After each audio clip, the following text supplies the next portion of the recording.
الحمدللہ رب العالمین والصلاة والسلام علی سید المرسلین وعلی آلہ واصحابہ ومن تبعہم بإحسان الی یوم الدین۔ دوستو بھائیو،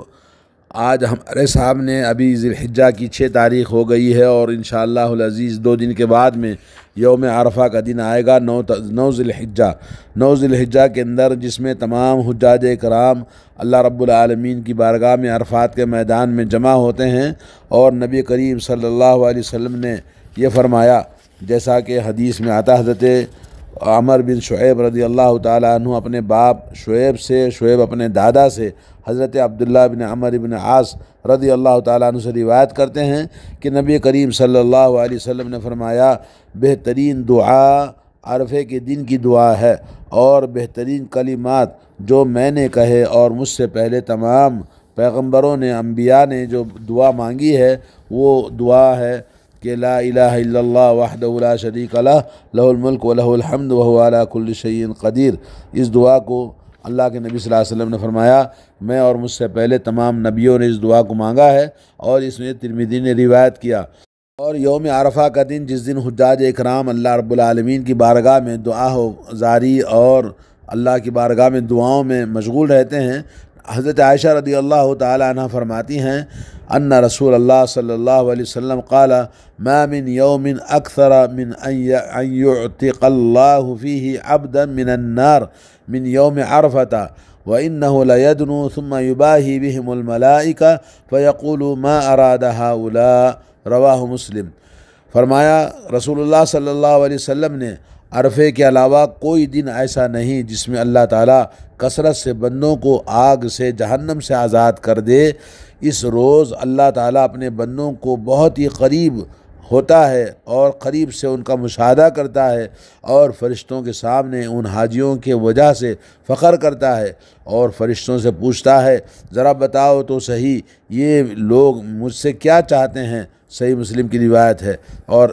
حدیث لمبی ہے، لیکن یہ کہ اللہ تبارک و تعالیٰ اس مبارک دن یہ اعلان کرتا ہے کہ میرے عزت و جلال کی قسم، تم سب گواہ رہنا کہ میں نے ان سب کی دعاؤں کو قبول کر لیا، ان سب کی مغفرت فرما دیا، اور ان کو جنت کا حقدار بنا دیا، اور جہنم سے ان کو آزاد کر دیا۔ تو یہ تمام فضیلت اس یوم عرفہ کی ہے۔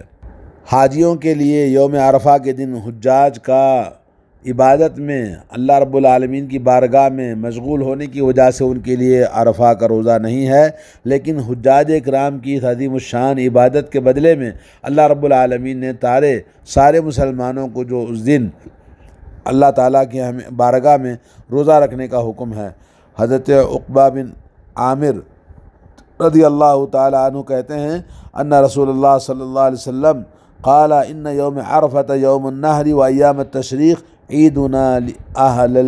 الاسلام وہی ایام اکل و شرب، رواہ الترمذی۔ یہ حدیث صحیح ہے کہ حضرت عقبہ بن عامر رضی اللہ تعالیٰ عنہ کہتے ہیں کہ نبی کریم صلی اللہ علیہ وسلم نے فرمایا، عرفے کا دن قربانی کا دن اور ایام تشریق مسلمانوں کی عید کے دن ہیں اور کھانے پینے کے دن ہیں، اور ایک روایت میں آتا ہے کہ اللہ تعالیٰ کا ذکر و اذکار کرنے کے دن ہیں۔ یہ ترمذی کی روایت ہے۔ وعن ابی قتادہ رضی اللہ تعالیٰ عنہ قال قال رسول اللہ صلی اللہ علیہ وسلم صیام یوم عرفۃ احتسب علی اللہ ان یکفر السنۃ التي قبلہ والسنۃ التي بعدہ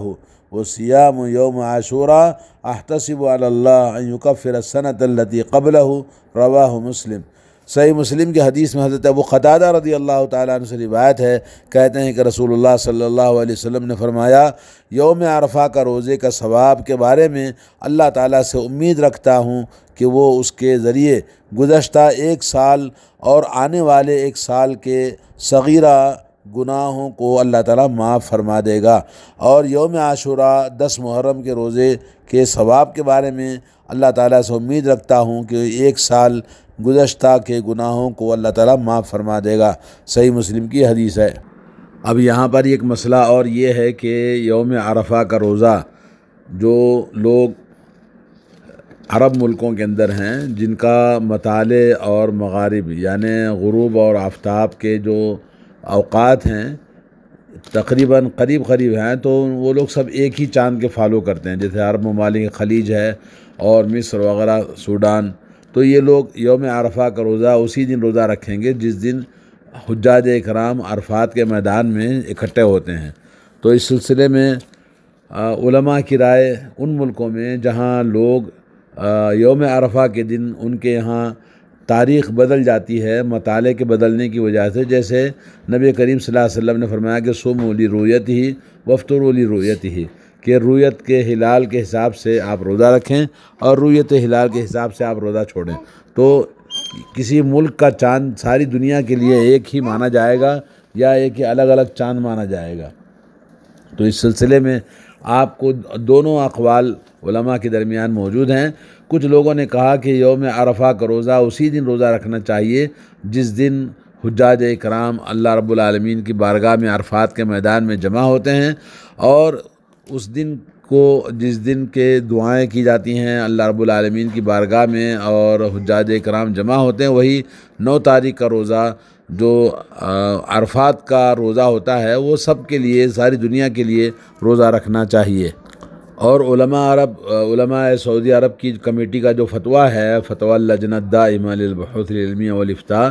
جس میں شیخ ابن باز اور شیخ دوسرے مشائخ نے جو فتویٰ دیا ہے، اسی طرح دارالافتاء مصر کے دکتور حسام الدین اور دوسرے اور بہت سارے علماء نے جو بات کہی ہے کہ یوم عرفہ وہی دن کا عرفہ کا روزہ ہے جس دن حجاج اکرام عرفات کے میدان میں جمع ہوتے ہیں، اور سارے دنیا کے ملکوں کا بھی یہ فرض ہے کہ اسی دن روزہ رکھیں جس دن عرفات کے میدان میں حجاج جمع ہوتے ہیں۔ دوسرا قول یہ ہے کہ یوم عرفہ 9 تاریخ کے حساب سے ہے، اور جس ملک میں جو تاریخ مقرر ہے، مثال کے طور پر جو تاریخ وہاں پر ان کے مطالعے کے حساب سے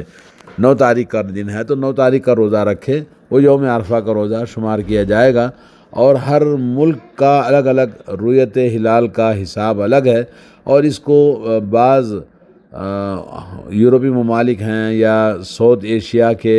ممالک ہیں، اور اس سلسلے میں شیخ محمد بن صالح العثیمین کا بھی اور شیخ عبداللہ بن جبرین اور دوسرے علماء سعودی عرب کا بھی یہ فتویٰ ہے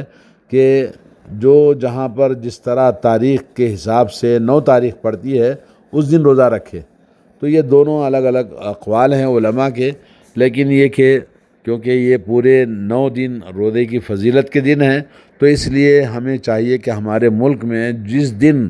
یوم عرفہ ہے حجاج اکرام عرفات کے میدان میں جمع ہوتے ہیں اس دن روزہ رکھے، اور پھر 9 تاریخ کا بھی روزہ رکھے جس تاریخ میں کہ ہمیں وہ ایک دن آگے یا ایک دن پیچھے جیسے پڑتا ہے، اگر وہ برابر 9 تاریخ ہمارے حساب سے جیسے حجاج اکرام عرفات کے میدان میں جمع ہوتے ہیں اسی دن ہم بھی اگر وہی دن مانتے ہیں تو برابر ہو جائے گا۔ اگر نہیں ایک دن پیچھے ہے، بعد ہے، جیسا کہ عام طور پر بر صغیر میں ایسا ہی ہوتا ہے، ایک دن بعد وہاں پر عید ہوتی ہے، ایک دن بعد چاند دکھائی دیتا ہے، تو ایسی صورت میں ہمیں چاہیے کہ ہم 8 اور 9 تاریخ 2 دن رکھیں تاکہ اس دن کا بھی ثواب ملے جس دن حجاج اکرام بیت اللہ میں جمع ہو کر اللہ تعالیٰ کی عبادت کرتے ہیں، جس کو اللہ کے نبی نے یوم عرفہ کا روزے کا حکم دیا ہے۔ تو روزہ یوم عرفہ کا اس دن جس دن حجاج بیت اللہ میں جمع ہوتے ہیں، تو ہمارے ہاں 8 تاریخ پڑتی ہے، تو 8 تاریخ کا بھی روزہ رکھیں اور پھر 9 تاریخ کا بھی روزہ رکھیں تاکہ ثواب ہمیں زیادہ ملے۔ اور روزے کی فضیلت بہت زیادہ احادیث کے اندر آئی ہے۔ نبی کریم صلی اللہ علیہ وسلم نے فرمایا کہ اللہ تعالیٰ فرماتا ہے کہ بندہ روزہ میرے لیے رکھا ہے فَإِنَّهُ لِي وَأَنَا أَجْزِي بِهِ، روزہ کا بدلہ میں ہی عطا کرتا ہوں، اور کہا کہ لِكُلِّ عَمَلِ ابْنِ آدَمَ لَهُ، ہر عمل کا بدلہ اللہ تعالیٰ نے مقرر کر رکھا ہے سوائے روزے کے۔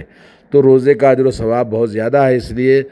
8 اور 9 تاریخ کا روزہ رکھیں تو اللہ تعالیٰ ہمارے روزے کو قبول فرمائے۔ اس دن بھی جس دن عرفات کا دن مکہ کے اندر موجود ہے، اور